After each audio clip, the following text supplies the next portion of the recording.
Next on the agenda, we have beef cross with dairy genetics in the beef industry with Jason Smith, Extension Beef Specialist.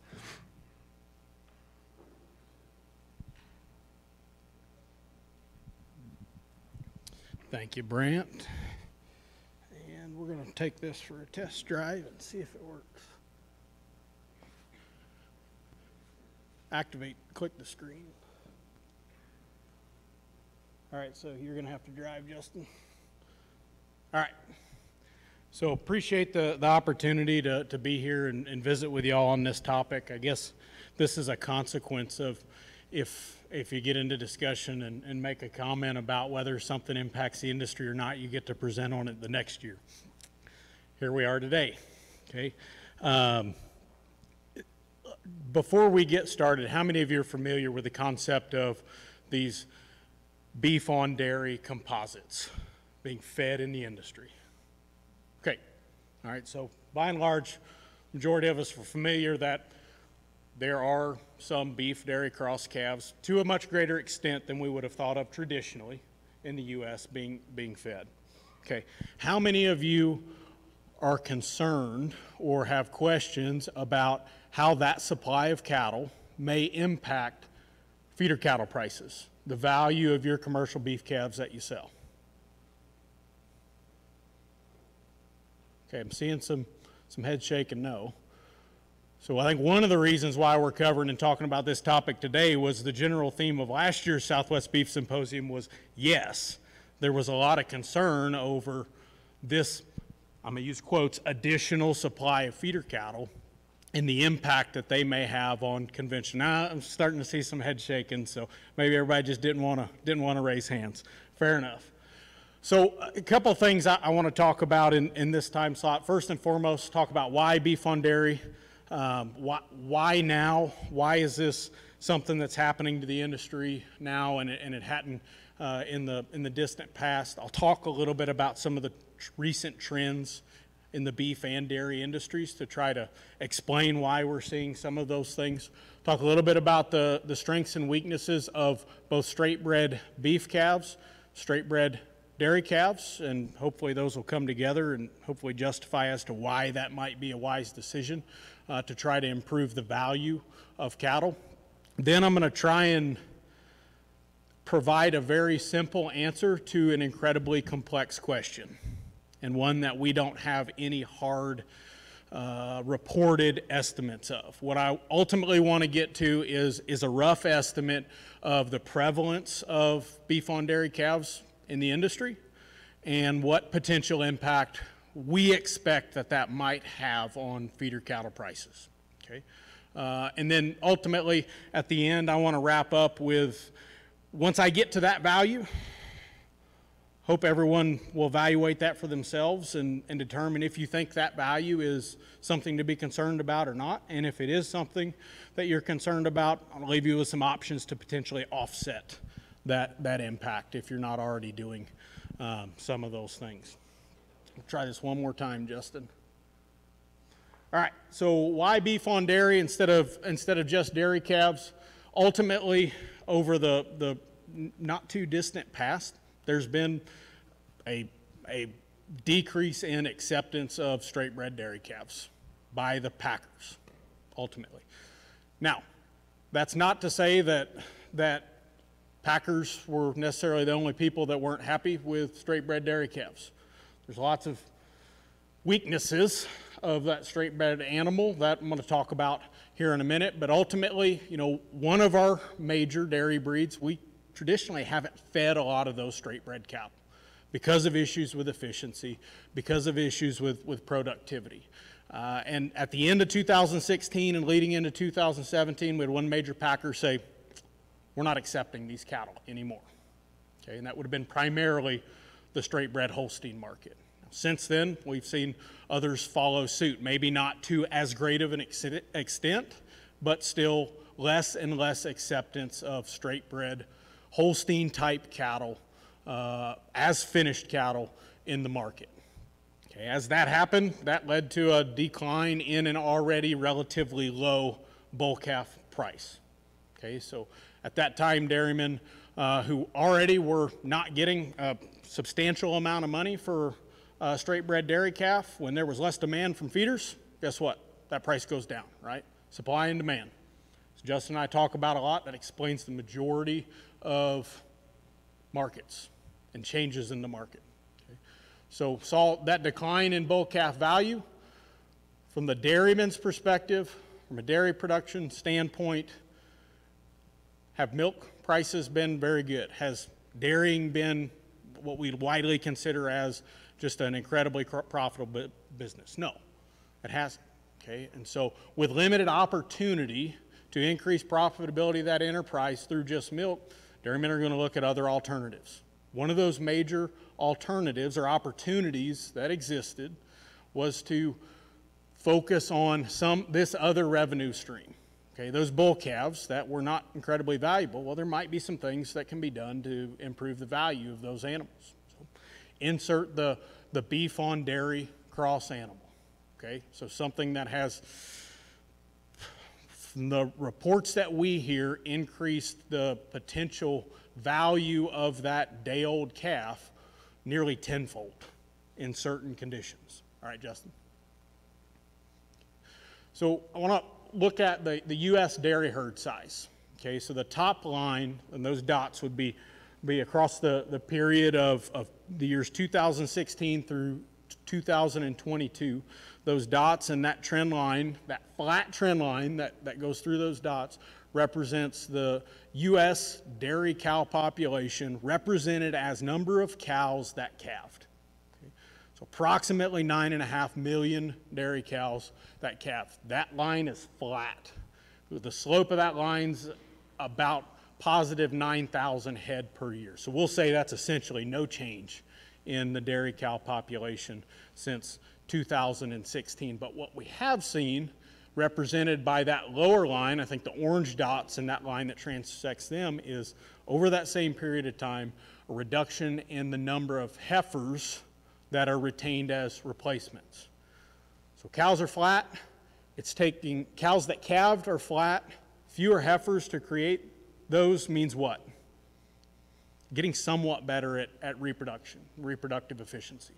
Okay, so this is one area where we've started to see some calves that would not have previously entered the fed cattle market, potentially enter the fed cattle market. Okay, this represents a very, very, very small percentage of all the cattle that would be placed on feed in the U.S. So if we look at the number of cattle that are reported as being harvested through mandatory reporting from packers, so representing about, we'll call it 90% or so of the cattle that are actually harvested in the U.S., the number is going to be somewhere in the vicinity of about 25 million head. Okay, 23-ish. Okay, so that 50,000 head per year, that's a very, very small drop in a very large bucket. Okay, go ahead, Justin. So this next slide is the domestic fed cattle harvested by major packers. So that number that I just referenced, that top line would be those cattle that were identified and therefore reported as beef type animals. That bottom line would be those that were identified and therefore reported as dairy type animals. Okay? So one of the things that I think is important to take away from this is, as a whole, regardless of what year we're looking at throughout this roughly 10-year period of time, do straight bred dairy cattle make up a very large portion of the fed cattle market? They make up a portion of it, but it's pretty darn small. Okay, roughly 10% of all fed cattle. Okay, go ahead, Justin. All right. What I've done now is I've just zoomed in on that line from 2016 through 2022 for straight bred dairy calves. Okay. That line is pretty darn linear. Okay, and it has a negative slope. So what that tells us is that over that 5-6 year period of time, there's been a decrease of about a little over 200,000 head of fed dairy steers and heifers that were harvested per year. Okay, so fast forward to where we are now, and that inflection point was at about 2016. What did we say happened 2016, 2017? Some major lack of acceptance or reduction in acceptance of those cattle by packers, okay? So the response was, we're going to replace those with animals that are accepted by packers, okay? So over that period of time, just that inventory is not the right word to use there, just that number of cattle that were identified as packers, as dairy cattle, that were harvested in that period of time represents about 1.2 million head. Okay, so if we were to compare 2022 numbers to those in 2016, it's been about a 1.2 million head reduction in the number of straight-bred dairy calves, steers or heifers, that were harvested by the major packers that report through mandatory price reporting. So we assume that represents somewhere in the vicinity of about 90% of all the cattle that are harvested in the U.S. Go ahead, Justin. Okay, so some of the weaknesses of the straight-bred dairy calf and ultimately where we see some of the benefit and opportunity for creating these beef-on-dairy hybrids would be that first and foremost, if you think about historically, if that bull calf didn't have a lot of value, okay, it did not receive as much priority as that heifer calf did. That was viewed as considerably more valuable to that dairy. Okay, as a consequence of that, the same concept happens in beef calves, right? What happens if they don't get enough colostrum within a certain period of time? They're not going to be very productive animals for us if they survive.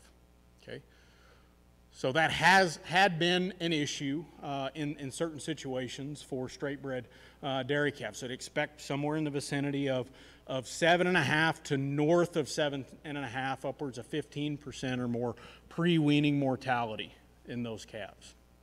Okay, beyond that, feed efficiency has historically been one of the reasons why certain feeders weren't terribly interested in those cattle. Okay, generally speaking, our dairy breeds have greater maintenance energy requirements. Okay, they have greater maintenance energy requirements.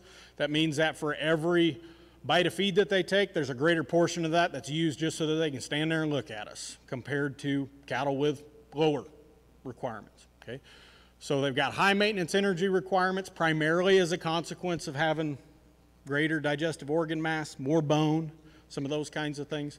So greater requirements. They eat quite a bit and they perform at a relatively low level. Okay, so they eat a lot, but they're not terribly efficient at it. That represents a problem if we're trying to feed and finish those cattle. Go ahead, Justin. All right, carcass yield has historically been a concern and a weakness of straight-bred dairy calves. Okay? Generally speaking, we'd expect those cattle to have a lower carcass transfer. Okay? So less pounds of feed transferred into pounds of carcass. Okay? Lower dressing percent would be another way to look at that. Ultimately, lower meat and saleable product yield from those animals. Okay? All right, same consequence.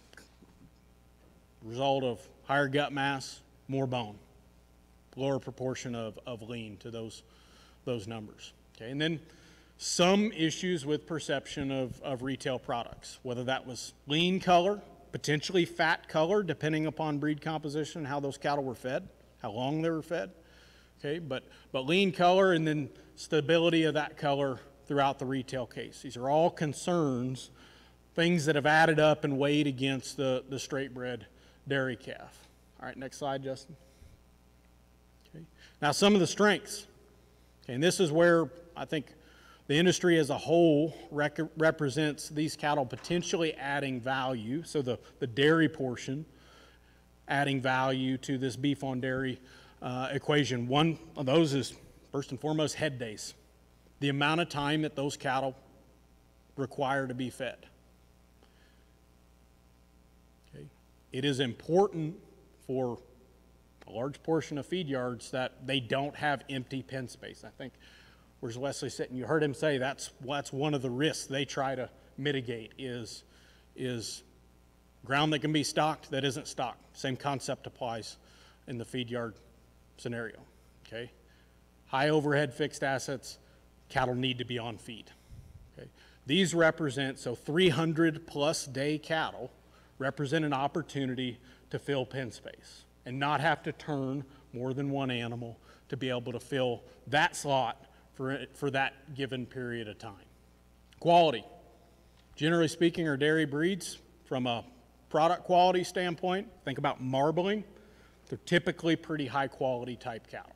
Okay? And Justin would tell us that we'd expect a decent portion of our upper tier quality grade cattle to be at least of some portion dairy influence. Okay? So they do contribute to quality, particularly important here in a region where quality from a marbling quality grade standpoint has not been one of our major strengths. You know, if we look at cattle fed in our region versus other regions, this isn't not saying anything negative about cattle fed in our region. Okay? But from a genetic standpoint, the cattle we feed are typically have lower genetic potential for marbling. As a consequence, they're typically lower quality grade type cattle, and the historical data will support that. Okay? Consistency is a plus. If you think about our native type beef cattle and a load of those feeder cattle, how consistent are they?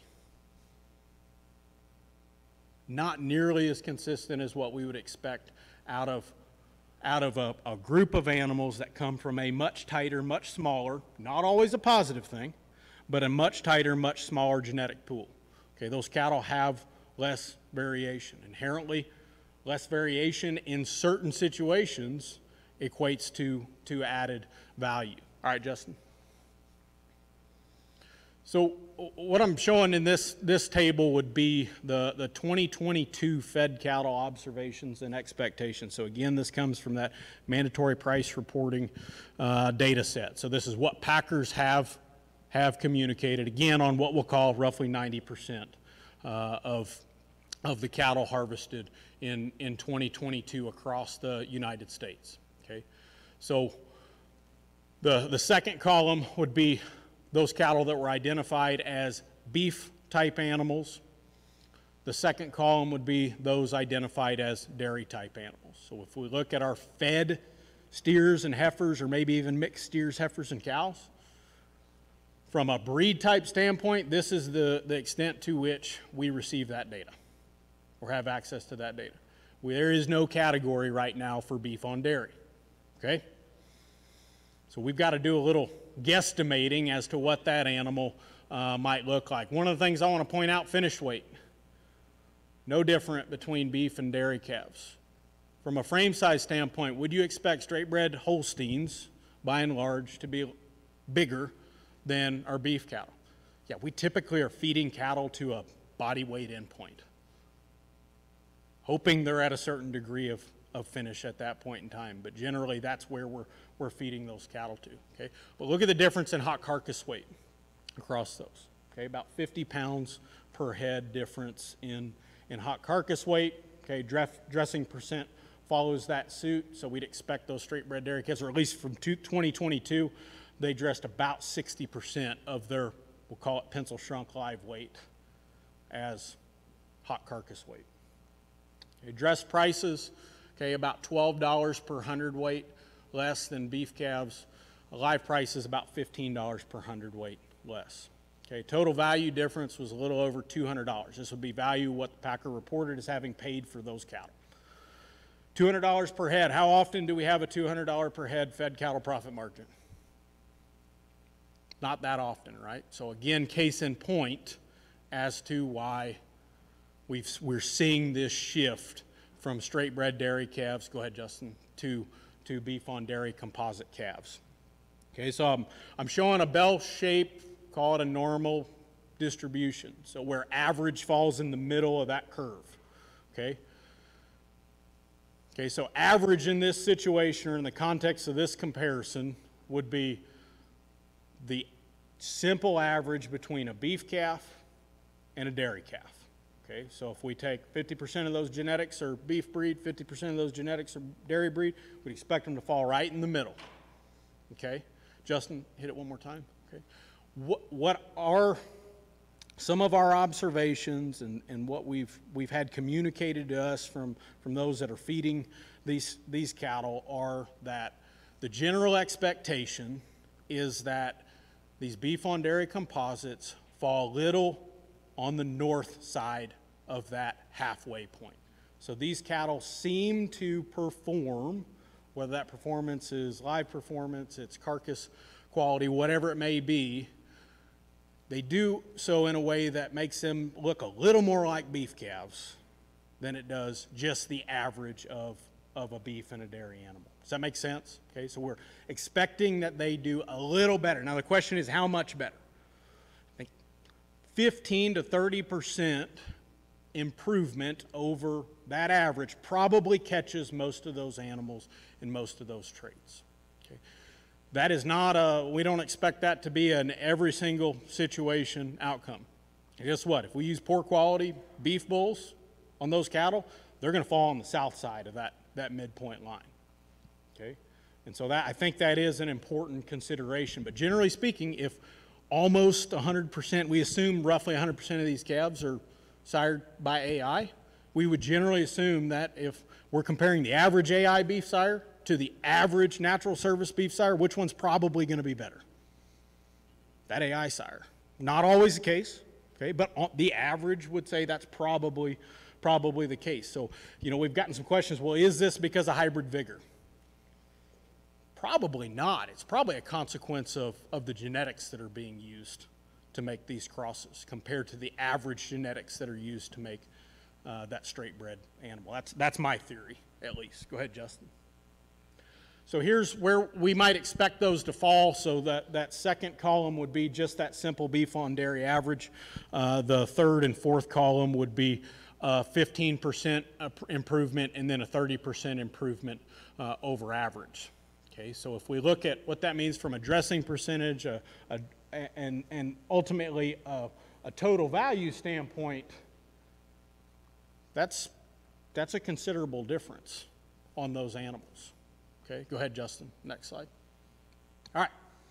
So I think the next, if we want to try to get to a point of what these cattle, what the impact of these cattle might be on the feeder cattle market, we've got some questions that are important that we answer. First and foremost, how many of them are there? And long term, how many of them could there possibly be? Second question is, what does that equate to in terms of additional pounds of beef on the market? Because I think there's an important consideration. These are not additional cattle on the market. These are cattle that are replacing other cattle on the market, okay? But we would expect that if these cattle dress better, there's more carcass weight on the market as a consequence of that, okay? So we're not adding cattle, we're adding the equivalent of a fraction of the number of cattle through added carcass weight, okay?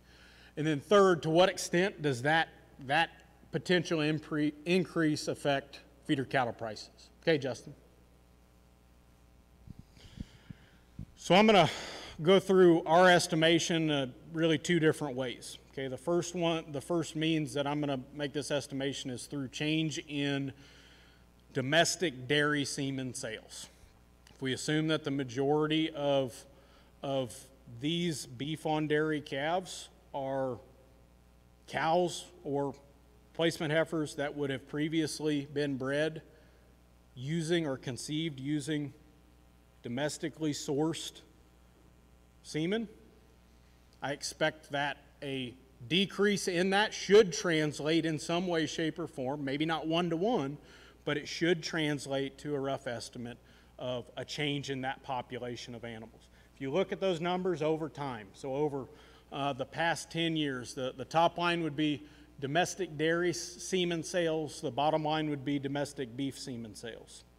Okay, that's units. So just to give you a reference, in 2012, that was about 22.5 million units of dairy semen sold for every roughly 2 million units of or less of beef semen that was sold. So considerably more dairy semen being sold. That inflection point, again, roughly there about 2016, okay, 2017, when we start seeing this shift where less and less domestic dairy semen being sold. Okay, so from 2016 to 2021, that decrease translated to about a 5.5 million unit reduction in domestic dairy semen sales. Okay, so 5.5 million units less. Would expect that by and large represents units that are being replaced with beef semen.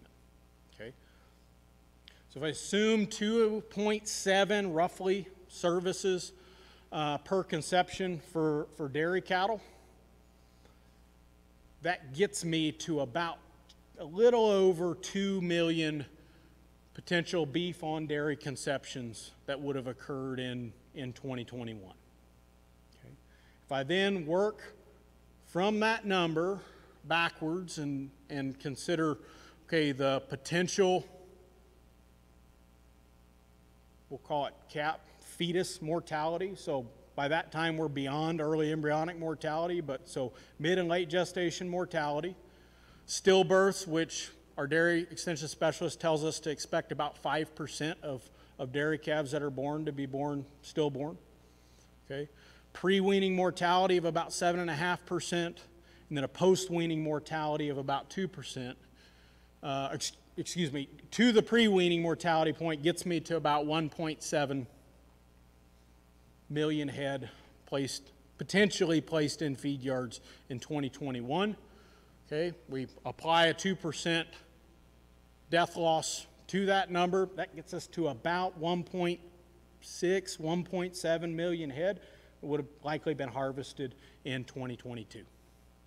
Okay, that's one way I've gotten to roughly 1.5 to 1 3/4 million head of these in 2021. Go ahead, Justin, next slide. Okay, so the other way to try to answer this would be looking at that change in cattle that were harvested. Okay, so that's our best indicator of these differences between what's being identified as beef breed type and what's being identified as dairy breed type. Okay, so over that same time period, 2016 to 2022, a little over 200,000 head reduction per year in those dairy type calves that were harvested by packers.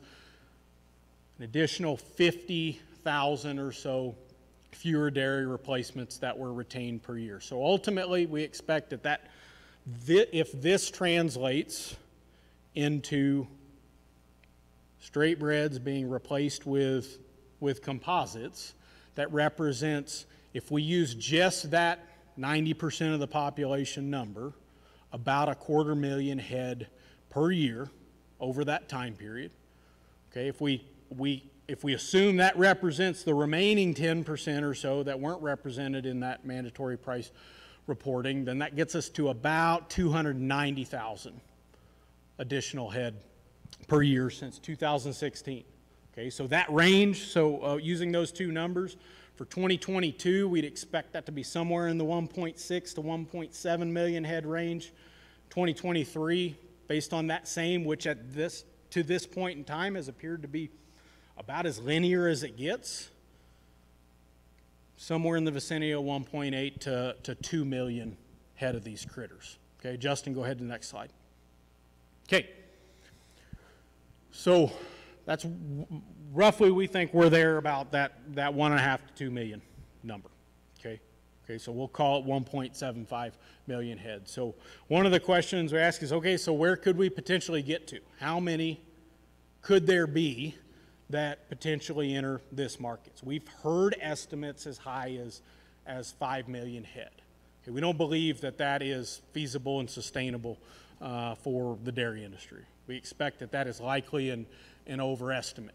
Okay, so if we'll start at that, call it 9.4 million dairy cows that calved Okay, that number, remember that line? It's pretty darn flat, okay? Essentially unchanged, okay? So there are 9.4 million head of dairy cows and heifers that calved, 4.4 million replacement heifers that were retained. So simple difference is 5 million head, right? Okay, go ahead, Justin. All right. Okay, so the dairy industry retains 4.4 million head of replacement heifers per year. It took them about a little over 5 million cows that calved to produce those replacement heifers, based on some of those same assumptions for mortality that I mentioned, okay? So that leaves a little over 4 million cows in that population that could possibly give birth to a beef on dairy composite, okay? If we work into that number using those same assumptions of stillbirths, pre-weaning, and post-weaning mortality, get to where there's likely only a little over 3.5 million possible beef on dairy composites that could enter the market. Okay, that would be under the assumption, so that would happen only if 100% of all of the eligible cows that could produce a beef on dairy composite were bred to a beef bull. Okay, we don't see that as being likely. Okay, if we look at where we expect we are right now for 2023, so they're about that average of, we'll call it 1.9 or so million head, we're at over 50% of the potentially eligible cows that are producing a beef on dairy composite.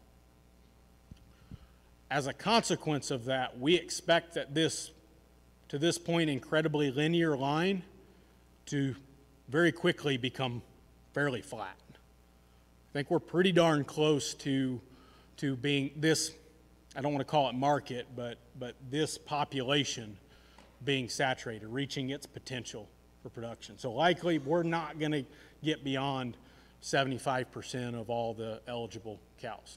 That's my assumption. Now, that could be incorrect, but the likelihood that we get beyond that, I think, is incredibly low. All right, Justin. All right, so then what we did was we took those numbers and we tried to back those into how might that impact feeder cattle prices, okay? As I mentioned at the very beginning, this is a very simple way of answering a very complex question, okay?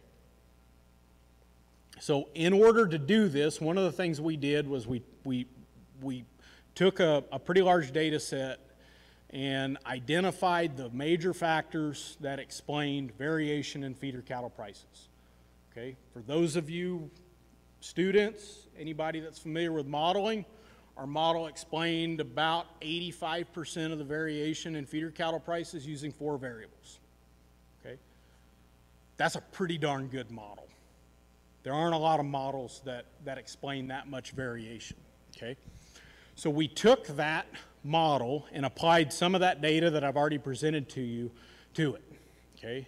So the different rows that are represented on this would be the values based on our assumption of dressing percent difference between a beef on dairy carcass and a straight bred dairy carcass, okay? So that, well, I guess would be the third row, so that if dressing percentage equals average, that's that simple average. That's the middle of that bell-shaped curve that I showed you. The one below that would be if dressing percent is 15% over that, or a 15% improvement. The last one would be if it's a 30%. We expect dressing percent probably going to fall somewhere between that second to last and last row is where we expect most of those cattle to fall, okay? So the second column, pounds per head. So this would be under the assumption that there's roughly 1.5 million head of these on the market. The next slide is going to be the same thing. So this would be using that 90% of the population. The next slide would be using what we believe would be roughly 100% of the population. So 1.5 million head Okay, and I'll just use the 15% improvement numbers, that represents a little over 30 pounds of additional carcass weight on the market for each of those animals that replaced a straight bred dairy carcass. Okay, that equates to just shy of 50 million additional pounds of carcass weight on the market. Now, considering how added supply, okay, so additional carcass weight entering the market, and then previous disappearance and ending stocks, how they influence, as well as cattle inventory, which is not changing here, right? Considering how those influence value of feeder cattle prices, and we used a 5 to 6 weight steer that was marketed in western Kansas as our indicator of what that animal, what that value might be. It's about 50 cents per hundredweight, which equates to just shy of $3 per head on, we'll call it, $1,000 animal. Okay. A very, very small impact on feeder cattle price to this point in time is what we estimate right now. Okay. Justin, go ahead into the next slide. Okay, so this would be numbers using that 1.73 million head number. Okay, that number creeps up to just a little over $3 per head. That would be decrease in feeder cattle price. So again, incredibly, incredibly small. So if you think about what that means in the future, if this is true, okay, this is our estimate at this moment in time. If this is true, and the trends that we believe, where we are, okay, if we add an additional 10%, we'll call it 20%, this number is still shy of $4 per head. Okay, so we expect this is a very, very small impact, or has had to this point, and likely will have very little impact for the foreseeable future. What time am I supposed to end at, Bruce? Like right now? All right, go ahead to the next slide, Justin.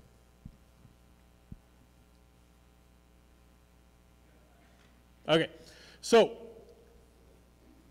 $3 to $4 per head. $3 to $4 per head matters. Okay, small numbers times big numbers equal big numbers in a lot of situations. Okay, so what I would encourage you to consider, if you are incredibly concerned about that $3 to $4 per head reduction that we estimate we may have experienced in 2022 as a consequence of beef on dairy calves, encourage you to consider what things are you not doing that might be able to recuperate that and then some in terms of added value to feeder cattle. And not to spend too much time on this topic, a couple of those low-hanging fruit for me are get the nuts out of them, castrate them, wean them and precondition them if that's going to be economically viable in your situation. The one I want to focus most on that I think everybody could adopt across the board if they aren't already doing it, implant them. Go ahead, Justin.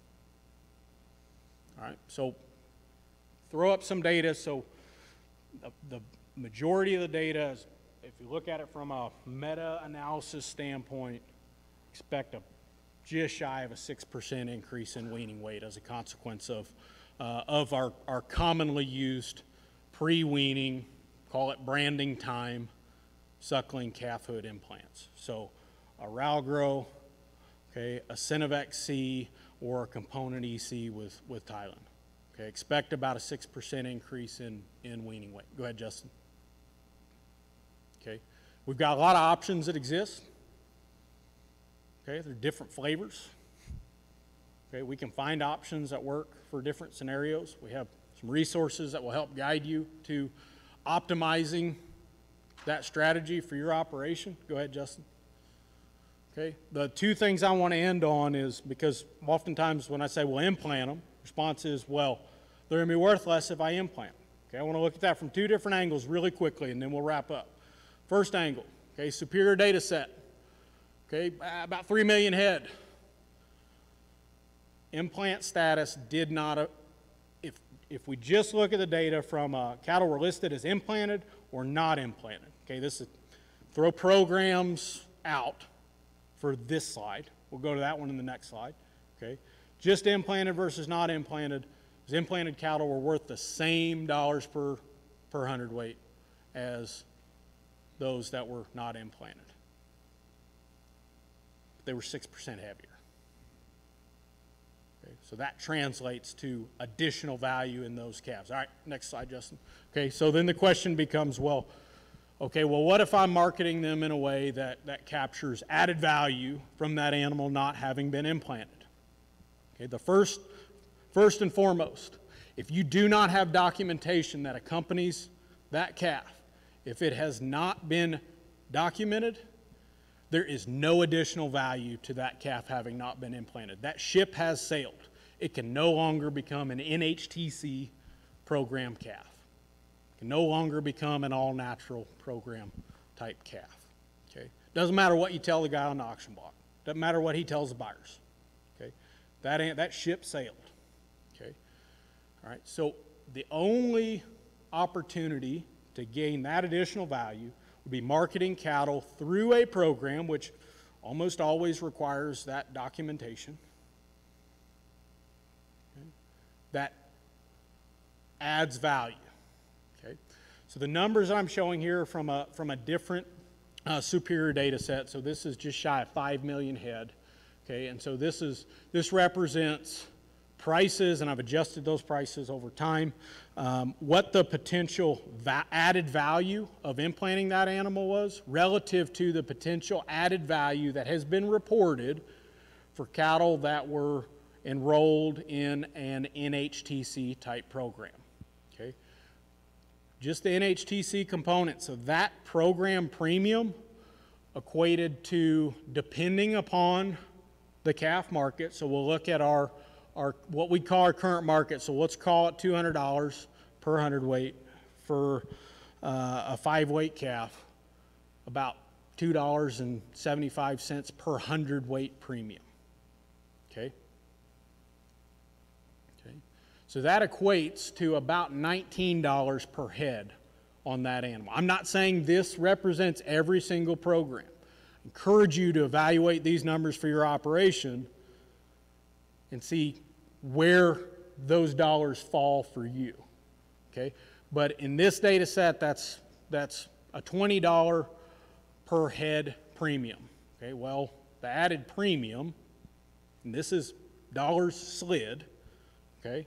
So the added premium from implanting, or the added value, probably shouldn't call it a premium, it's a little over $50 per head in that scenario. Quick math says that's roughly a $30 advantage to the implanted calf versus an NHTC type calf marketed at that point in time, okay?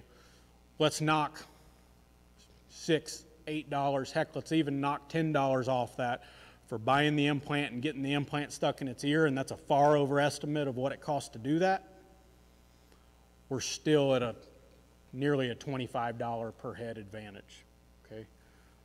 That makes that $4 per head. If we're not already doing that, we're probably worrying about something that doesn't matter. We've got other opportunities to capture additional value. The reality, so trying to go full circle back to the beef on dairy concept is, go ahead, Justin. Those cattle are here and they're here to stay. Okay, that's the reality of it. They're probably not going away. Okay, they're, from a whole beef industry standpoint, okay, they probably represent a positive to the industry. Okay, all right. Ultimately, our estimate so far, I expect them to have I don't want to say negligible, but an incredibly small impact on feeder cattle prices. If it's something that concerns you, take a critical look at other opportunities you might have to add additional value to cattle. And I'll end with that. Justin, I think that's the last slide if you want to hit forward one more time. It's got my contact information. If you're in Texas, your county agent knows how to get a hold of me. Certainly appreciate the time and the opportunity. Bruce, I don't know if we have time for questions or where are we at on the schedule. If we got time, I'll take them. If not, I'm going to be around today and tomorrow. All right, questions on this? Any part of it? Beef on dairy? Yes, sir. Your calculation take into account the number of straight bred Holstein calves that would not exist because of the beef on dairy? So there could be a subtraction. So did my calculation take into account the number of straight bred dairy calves that don't exist because of the beef on dairy calves? And yes. But ultimately, it's a replacement. Okay, so we're replacing, as you stated, we're replacing straight bred dairy, we'll call them Holstein calves for the most part, straight bred dairy calves with beef on dairy. Okay, so we're not displacing them, we're not adding to them, it's a replacement. At least that's what the numbers suggest at this point in time. But yeah, we accounted for that. Yeah, the major factor that led us to and that we included would have been the additional pounds of carcass weight that are coming onto the market as a consequence of killing the same number of cattle whose carcasses are a little heavier. Yes, sir. Yeah. So that's, if you know, put the list up of things that I forgot to mention here, but liver abscess is probably the absolute top of those. Okay. I hear a lot of reports across the board as to what that prevalence rate looks like. The majority of what I've heard is that prevalence rate is at the straight bred dairy level or worse. Okay. So they're trending towards a straight bred dairy calf. So I'll give you another one of my theories on that, is that I believe a large portion of our liver abscesses are a consequence of early calf health. Among other things, I don't think the majority of them are related to acidosis. If we look at large prevalence scenarios, that's my opinion. But I think that the prevalence that we've seen reported for the beef on dairy calves suggests that we might be onto something with that, because those calves are managed the same way that a Holstein calf is. Yes, sir. So you projected there a pretty minor difference in the effect on the feeder cattle prices. What do you think the effect on volatility in the market is going to be for relatively supply? I'd be getting way out in front of my skis to answer that question. I might have to defer that one to Justin or Daryl on volatility. I'll take a stab at it, and I'll let them tell me if I'm wrong. My stab at it is that one of the other advantages of these cattle is that they represent a consistent, regular supply of cattle flowing into the market. Okay, so ultimately, in terms of volatility, I would expect, if anything, that cuts some of the peaks off of the highs and the lows.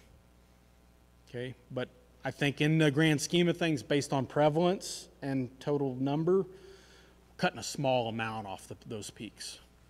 Daryl, Justin, I'm getting a thumbs up, so econ guys say, all right.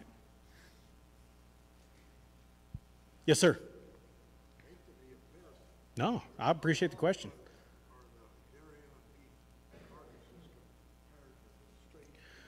So it's a phenomenal question. One I don't have an answer to is how long are the beef on dairy carcasses compared to the dairy carcasses, and that's one of those weaknesses of the straight bred dairy carcasses that I didn't put on that small list of a lot of weaknesses, potentially, is that they're really long, and there's risk of those things dragging the ground. And when they drag the ground, that creates a problem from a line speed standpoint because it represents a food safety concern, right? I'll give you my observation, This has been looking at cattle standing in pens. Okay, this is not standing on the line and watching these things go by. There's a lot of other people in the region. Ty Lawrence, Dale Warner would be two of those people that would probably have this answer that I don't. My observation in those cattle is it's often pretty darn hard to pick them apart from conventional beef calves. They will fool a lot of people. And I'm saying that because that makes me believe that's potentially addressing part of the issue. Maybe not the entire issue of length and size, because some of those critters still get pretty darn big. But as a whole, my observation has been sometimes unless you know they're there, if you are given two pens side by side, there's a good chance you picked the wrong one as the beef on dairy calves versus the dairy calves. Unless you know that, okay, well, these are limousine Jersey crosses. They're pretty easy to pick out. They've got a pretty common type to them. Yes, sir. Maybe a lot of people know this, but Angus Association just added their EPD for that Angus crop with Yep.